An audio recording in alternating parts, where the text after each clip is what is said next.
these players can do on Neo Planet S. So here we are, spawning up in the top right position. Probably not where he was expecting to be. We have got the red Terran player representing Team Evil Geniuses. It is Thorzain.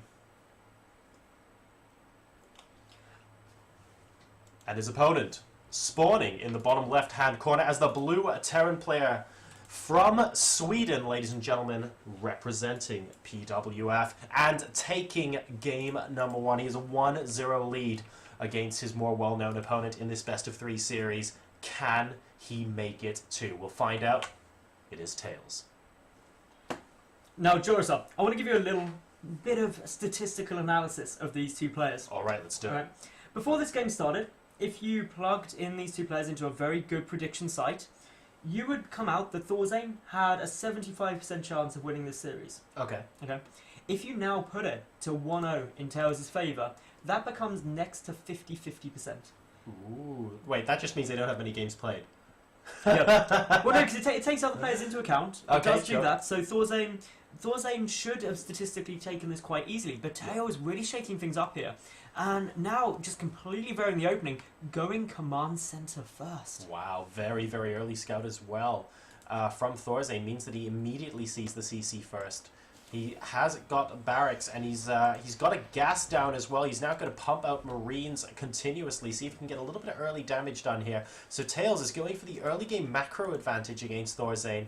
And I think that's really smart, because in a lot of tournaments, like we're talking WCS, we're talking GSL, we're talking MLGs, everywhere, when a player who's arguably stronger gets upset in game number 1, it's really tempting for the other player to go for a cheese and try and finish it off quickly in game number 2, because they're in a position where they're thinking, all right, I have an advantage now, let's close this out. Tails, not going to be doing that at all. He's saying, well, let's see how much of a solid advantage I can get, because I know I can now beat this guy with my solid advantage. So let's see if I can generate another one in game number 2 via CC first. I think that's really cool.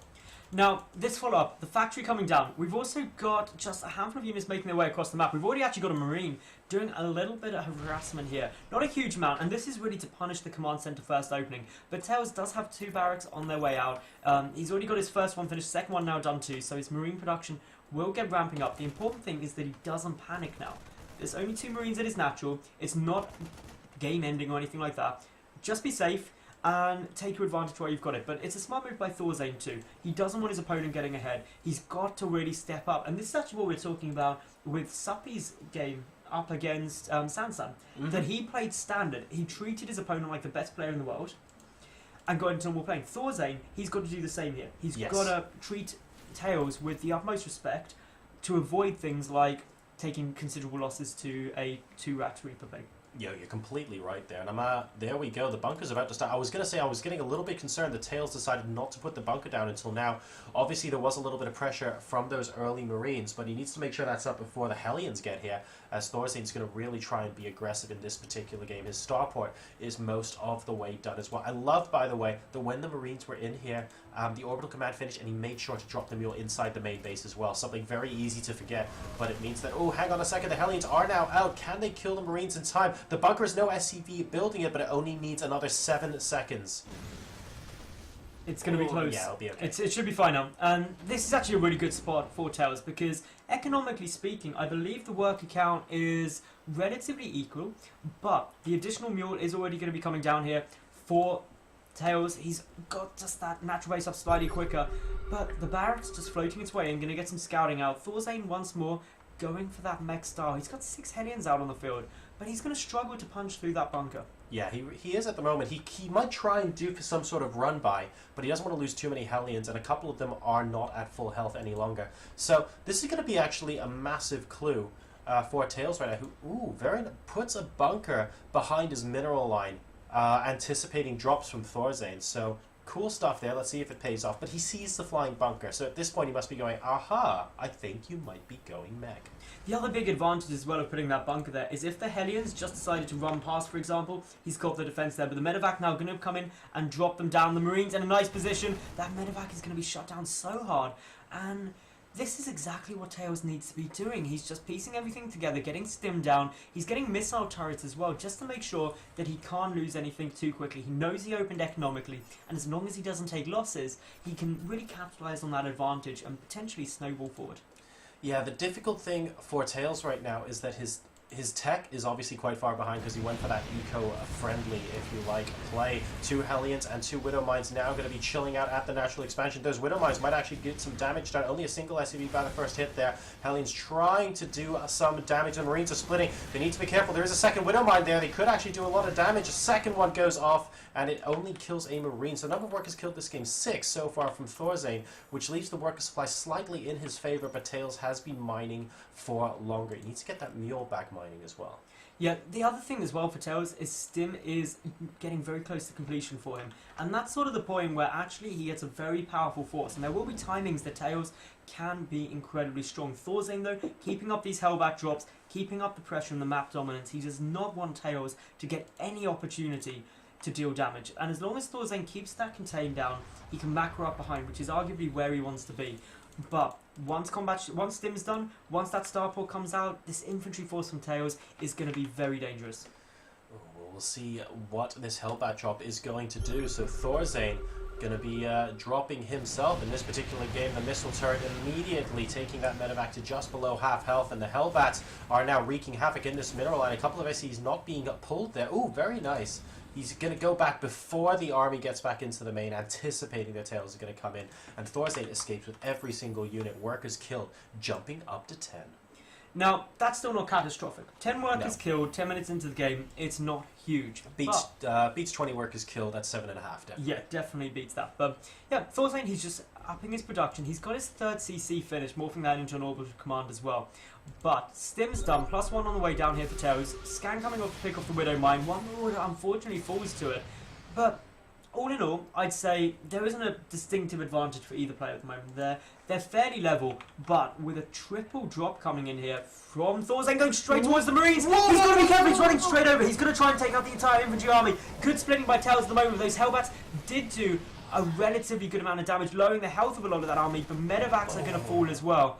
That was a risky play. It was. The really important thing, I think, for Thorzain there was that 2 out of 3 of those medevacs survived. If all 3 of those medevacs went down, I think he would be in a really sticky situation right now, because that's a massive investment.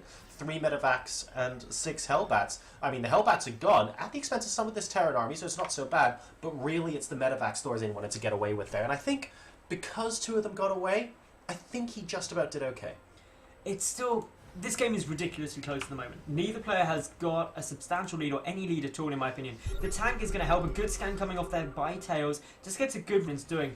The medevacs are also loaded up too, and that's actually something you've got to be cautious of, because if they boost over and land on the infantry, you can run into problems. But actually, it's going to be Tails going for the drop. That Marine is going to be the hero though, and we'll see the 2 medevacs. Is Thorzain going to be able to get himself into a nice spot to defend this with missile turrets up? Yes, he should be fine. Wow. This is looking like a goody main base over here, man. We've got so many missile turrets going down. There's absolutely no chance for anything to do damage here. And look at this. we have medevac tag here. They're going to be chasing each other so that Thorzain can drop on top of this double drop. He knows exactly what's going on. And Tails is still trying to get in. Has he seen these missile turrets over? He hasn't. He's going to be walking into the Great Wall of Goody in just a moment. You do not want to boost into that. And good reaction time there. Good save. Really nice save. At the same time, Tails, he's bringing units up from the bottom of the natural base. He's going to just make sure that actually if Thorzain comes out, tries to deal with it, then he can get back. Good little pick up there, not losing too much, but now knows that a lot of Thorzain's army is down there, and that single Viking being so helpful. You know what I've determined from this game, Metals? I don't think Thorzain likes drops very much. No, he doesn't. I think the gazillion missile turrets, the Vikings... Oh my god. This is like... It's like he subbed out for Goody. This is amazing. You see, like, maybe some slow planetary pushes now or something. This is so defensive, but it has meant, though, that Tails hasn't been able to do any of the damage that he's wanted to do. So he's doing exactly like you said earlier on. It's been really, really frustrating for Tails to try and put a dent in it. And as a result, he's now behind in supply. Don't forget, he was behind in upgrades as well because of that eco opening that he did. Yep. Now, as things stand at the moment, this push has got to do some more damage. And it is going to get scouted out relatively early on. More missile turrets are coming down. Single tank here is going to fall very easily. And this is actually the sort of thing that Thorzain did not want, because now these units are in a relatively good position. It's going to be hard for this low supply mech force to punch into it. And as long as Tails has good control, he can trade relatively effectively here. But remember, there's Vikings out there starting to chip away the medevacs already. And Thorzain, he just kept pushing through. And his anti-air is just so dominant. He's got the sensor towers down too, which I actually really like, because then you're able to really see anywhere drops could be coming in. Your analysis that Thorzain hates drops was incredibly accurate. Sensor towers everywhere, missile turrets, Vikings. This guy does not want to be messed around with by medevacs, man. I think he's sending a clear message saying, look, even I think the boost ability might be a little bit OP here, maybe. We have a counter drop over here at the third base location. Good micro there to try and pick up and drop those Hellbats as necessary to kill off as many workers as possible. Not getting too many more, but 16 to 6 at the moment. The working count is healthy for both players, and Tails is currently 116 supply versus the 163. So Thorzain doing what he couldn't do last game, which is turtle up in peace. Very true. So now, where do things stand? Thorzain, he's got a relatively large upgrade supply advantage. Yes. His upgrades are also slightly ahead as well, if I am not mistaken. You're right. And now he's getting to that point in mech where once you get up above the kind of 170 mark, it gets very difficult to deal with it, because it's just so strong, especially with the upgrade advantage there. They are going to go for a little bit of collision. At the same time, Thorzain is sending units into the natural base and also into the third, but the Hellbats to the third being a lot more successful than the natural. But in the center of the map, this is painful to watch. Yeah, I think Tails at the moment is multitasking. He's being tasked just a little bit here, as Thorzain coming in to try and pummel away at the natural expansion. A couple of bio units are going to be able to come and take this out. That clash in the middle of the map, by the way, would not have gone well for Tails. Way too many tanks in this composition for that bio to be effective. Therefore, he decides to move on to the other side. And I love this Marine here. So smart, spotting those drops early on. And now Thorzain is coming in. He's saying, you know what? You have a third. I have a third. I don't want your third to be here. He's just going to go and take it out. And there's not, to be fair, much mining going on there. At the same time, we see Tails trying to push in with some units of his own, but his force significantly smaller. SCV's getting pulled just in order to make sure the tank does stay up, but a good pick up there by Tails, meaning he can get closer, but there's a planetary fortress there.